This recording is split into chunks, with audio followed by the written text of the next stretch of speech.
sauvait en hurlant de rire.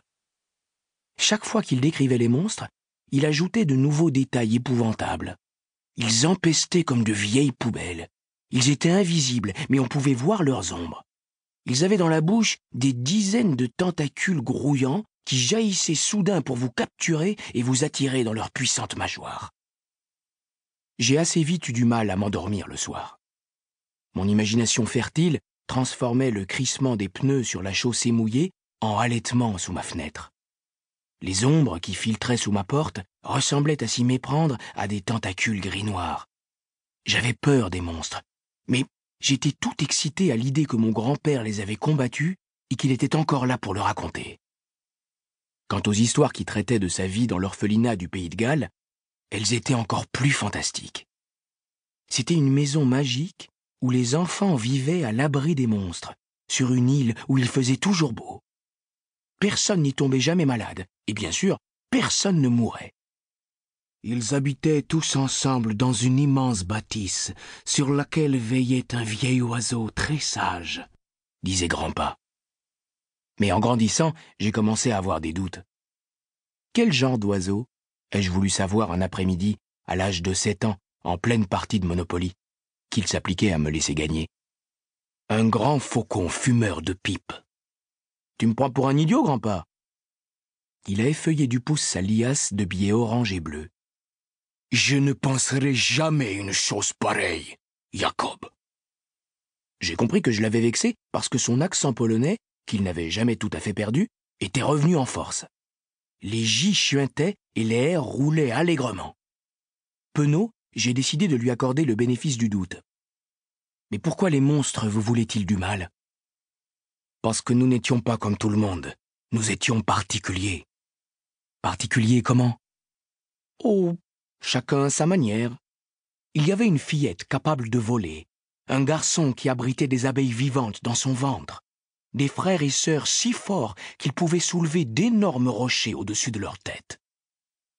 Je me suis demandé s'il était sérieux. En même temps, mon grand-père n'avait rien de farceur. Il a plissé le front en voyant mon air dubitatif.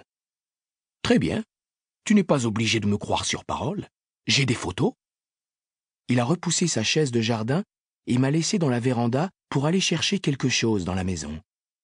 Il est revenu 1 minute plus tard avec une vieille boîte à cigares d'où il a sorti 4 clichés jaunis. Le premier était flou. On y voyait un costume sans personne dedans. Ou alors un individu sans tête. « Mais si, il a une tête !» a dit grand-pa avec un grand sourire. « Seulement tu ne la vois pas. »« Pourquoi? Il est invisible ?» ?»« Futé, ce petit !» Il a haussé les sourcils pour saluer ma perspicacité. Il s'appelait Millard. C'était un drôle de gars. Il me disait parfois « Je sais ce que tu as fait aujourd'hui, Abe. » Puis il me racontait où j'étais allé, ce que j'avais mangé. Il m'avait même vu mettre un doigt dans mon nez en cachette. Il nous suivait, silencieux comme une souris, sans vêtements, pour qu'on ne puisse pas le repérer. Il nous observait. Grand-pa a secoué la tête.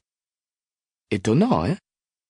Il m'a passé une autre photo et m'a laissé le temps de l'examiner avant de m'interroger. Alors, qu'est-ce que tu vois? Une petite fille? Et? Elle porte une couronne? Il a tapoté le bas de l'image. Et ses pieds? J'ai collé le nez sur le cliché. Les pieds de la fillette ne touchaient pas le sol. Pourtant, elle ne sautait pas. On aurait dit qu'elle flottait dans l'air. J'en suis resté bouche bée. Elle vole? Presque. Elle lévite. Mais elle ne se contrôlait pas très bien. On devait lui attacher une corde autour de la taille pour l'empêcher de partir trop loin. J'étais fasciné par le visage de poupée de l'enfant. « C'est réel? » »« Évidemment, » a fait grand-pa d'un ton bourru. Il m'a repris la photo et m'en a tendu une autre. Un garçon maigrichon qui soulevait un gros rocher. Victor et sa sœur n'étaient pas très malins, mais ils avaient une force incroyable. On ne dirait pas, ai-je répliqué en observant les bras décharnés du garçon.